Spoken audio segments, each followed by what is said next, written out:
Salut à tous et bienvenue dans Toi et moi. Pour ce nouvel épisode, je vous emmène dans le quartier Saint-Éloi à Bordeaux pour y découvrir un immeuble entièrement réhabilité. Francis Guillès a créé son agence en 1985. Il est spécialisé dans la réhabilitation. Francis, parle-moi un peu de cette façade. Cette façade était intéressante à travailler dans la mesure où il fallait trouver une nouvelle identité sur ce rez-de-chaussée qui était autrefois un commerce avec une vitrine en bois comme nous la trouvons à côté et qui devenait le rez-de-chaussée d'une maison unifamiliale.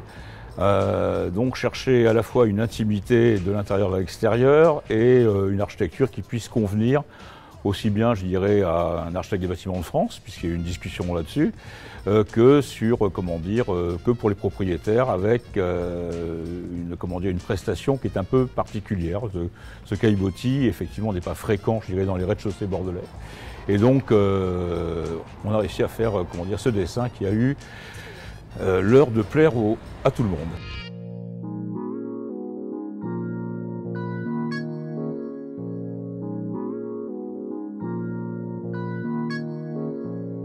Kaoru a acheté cet immeuble début 2013. Vu l'ampleur des travaux, il décide de faire appel à un architecte. 9 mois plus tard, la famille aménage dans cette maison de 100 mètres carrés répartie sur 4 niveaux. Kaoru, tu avais envie de rester dans le quartier avec ta famille? Oui, tout à fait, parce qu'on ne souhaite pas changer l'école de notre fils. Et puis, on aime bien rester à centre-ville, malgré les bruits de ce quartier vivant. Mais, voilà. Ça te convient? Ça me convient, oui, très bien.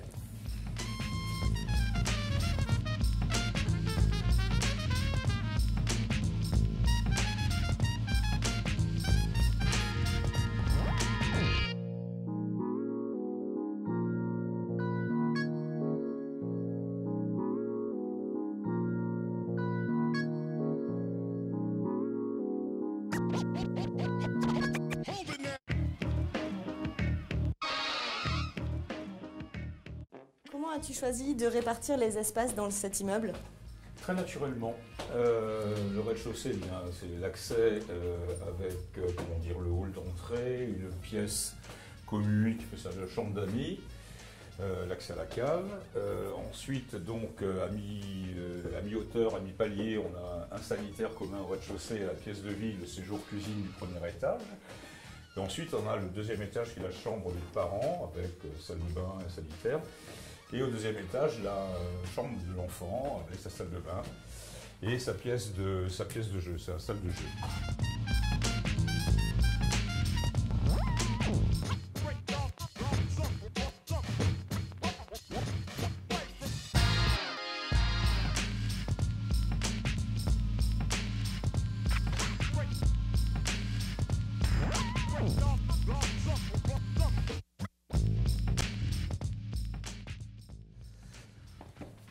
Et le parquet est noir, comme dans tous les étages. C'est la marque de la maison. Alors là, il est, il est noir parce qu'en fait, il était brûlé au départ. Donc l'immeuble avait en partie brûlé et on a restauré ce qu'on pouvait restaurer. On a refabriqué, je dirais, un parquet, comme un soleil levant. Et c'est, la marque un peu japonaise pour faire plaisir aussi aux clients et à l'architecte.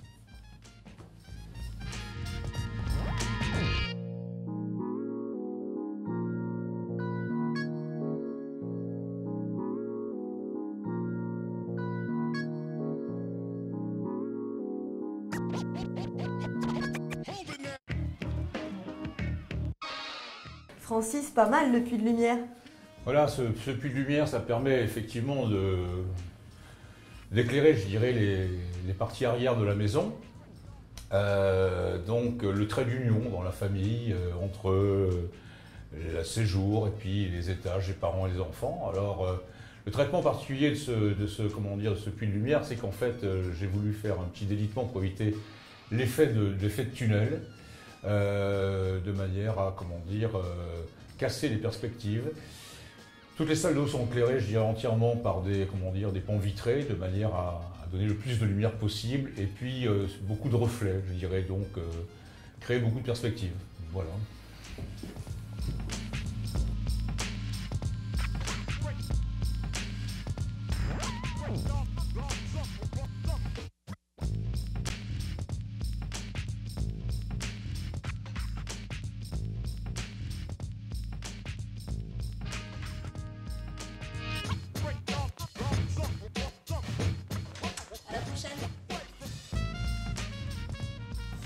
Allez, on récapitule. Une maison en centre-ville nécessite des autorisations spécifiques. Seul un professionnel saura vous guider. Une maison verticale n'est pas forcément un problème. Ici, toutes les pièces d'une maison traditionnelle sont réparties sur 4 plateaux de 25 mètres carrés. Pour plus de renseignements, n'hésitez pas à contacter le 308, le lieu de l'architecture à Bordeaux.